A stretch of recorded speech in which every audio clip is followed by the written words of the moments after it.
May I tell you a story when I was a boy in the little island of Barbados. We were a very large family, 9 boys and a girl, my father, my mother, and my grandmother on my mother's side. And we had the usual thing you have in the islands. It's a tropical island. We had ducks, we had chickens, we had sheep and goats and cows for the milk, because there was no dairy when I was a boy.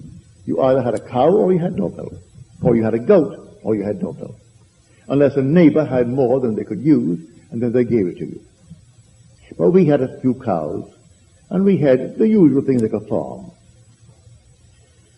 When my mother decided that, say, 2 weeks from today, we were going to have ducks for dinner, she would say to one of the boys, any one of them, would say to me, Neville, take a few ducks and put them away. Well, I knew exactly what she meant. You will take 3 ducks for our size family, maybe 4 ducks, because there are not so much on the duck. But you'll take the ducks, and you put them into a pen by themselves, away from the other ducks. Because the normal run of ducks, we fed fish. Fish was plentiful and cheap. In fact, when I was a boy, you bought fish all a penny. There was no refrigeration, so the boats came in late, around sundown. What they didn't sell on the beach would rot. We had no refrigeration. So you could take a bucket down and buy all the fish you wanted for a penny, or they'd use it the next day for bait. So we fed the ducks the fish and the interest of fish, anything out of the fish. Well, they thrived on it. They got good and fat, but they tasted just like fish.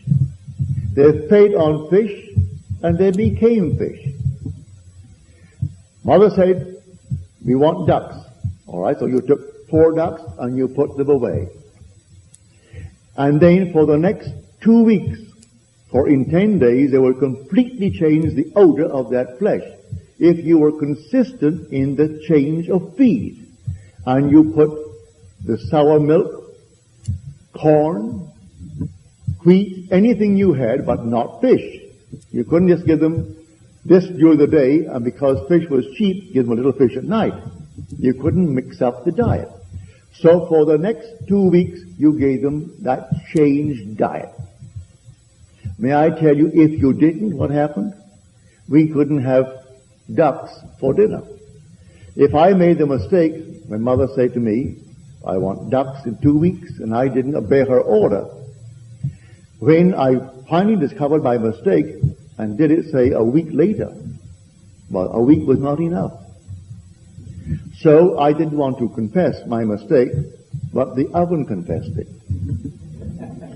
And so the heads were chopped off and the ducks were all plucked and prepared, and then all of a sudden, all over the neighborhood, the Goddards were having fish for Sunday.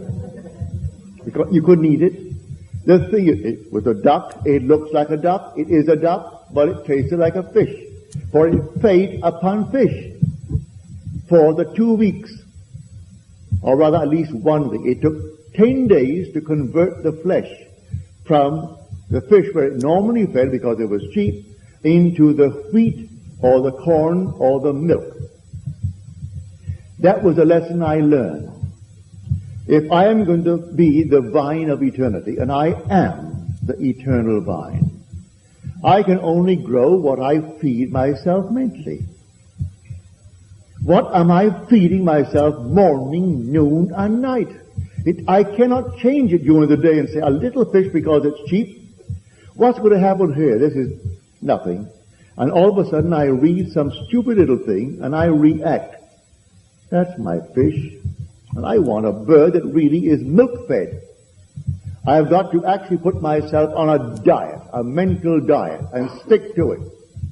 And then I will bear the fruit of that changed diet. It's entirely up to us.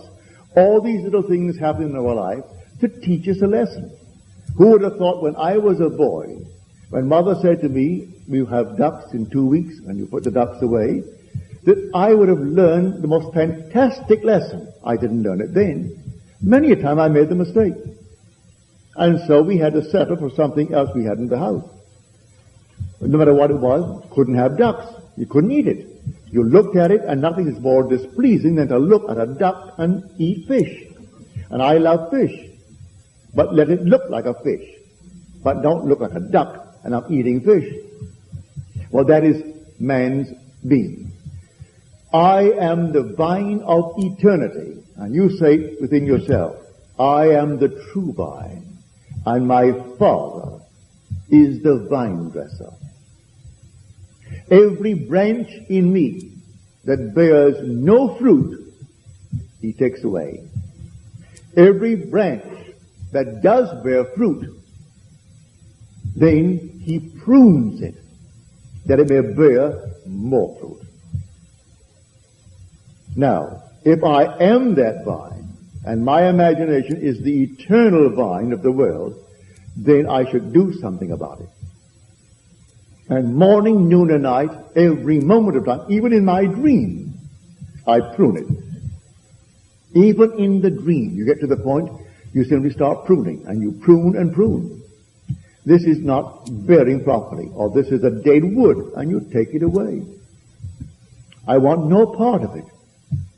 But not wait until the end of the week or the end of the month when something is pressing and say, no, this I'm going to do. It doesn't work that way. You do it morning, noon, and night. That's what I'm talking about. All that I behold, though it appears without, it is within, in my imagination, of which this world of mortality is but a shadow.